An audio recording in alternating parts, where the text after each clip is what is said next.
Karibu sana kwenye tetesi za soka barani Ulaya. Leo ikiwa ni siku ya 10 mwezi wa kwanza mwaka 2026. Karibu sana tuangazie nini ambacho kimejiri huko kunako tetesi za soka Ulaya Jumamosi, ambapo tunaambiwa Arsenal inamfuatilia Livramento. Karibu sana, mimi ni Ali Swaleh Mshana na hii ni Talent Media. Klabu ya Arsenal inamfuatilia beki wa Newcastle United na Uingereza Tino mwenye umri wa miaka 23 kama mchezaji anaweza kusajiliwa msimu huu wa joto.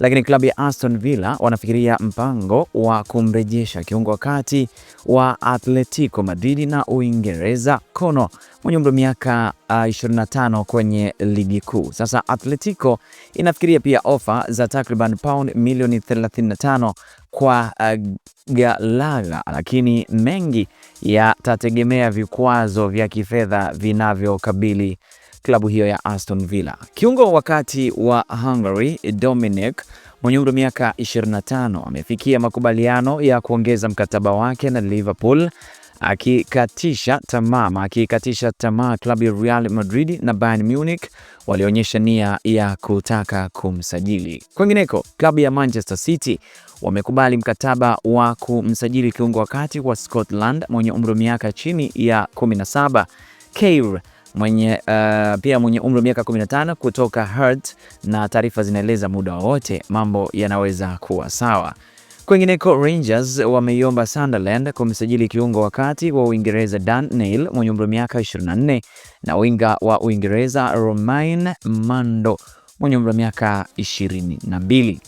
Taarifa zinaeleza meneja wa Uingereza Thomas Tuchel, kocha mkuu wa Brazil Carlo Ancelotti na kocha wa Marekani Mauricio Pochettino wote wako kwenye orodha fupi ya klabu ya Manchester United ya kuwa meneja wao ajaye, na hii tunafahamu ni mara baada ya kocha Ruben Amorim kuweza kutimuliwa. Sasa imekaaje?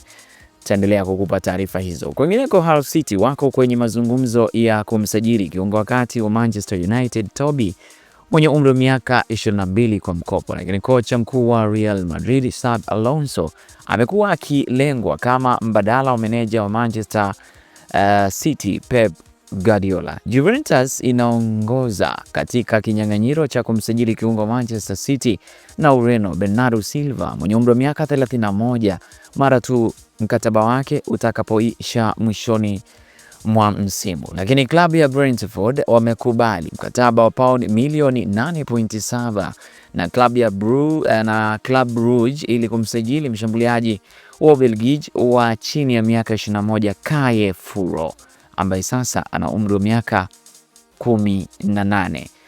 Tumaliza na taarifa kutoka Aston Villa, ambapo tunaambiwa mshambuliaji wa Aston Villa na Jamaica Lyon mwenye umri wa miaka 28 anaweza kujiunga na Girona kwa mkopo hadi mwisho msimu mara tu muda wake wa mkopo ulioshindwa huko Roma utakapoweza kumalizika. Mimi hadi kufikia hapo sina la ziada. Hii ni Talent Media. Mimi ni Ali Swaleh Mshana. Kama bado hujasubscribe, basi mimi nakuomba fanya hivyo. Lengo ni kupata taarifa zetu. Asante na nikutakia utazamaji mzuri wa updates zetu nyingine. Bye bye.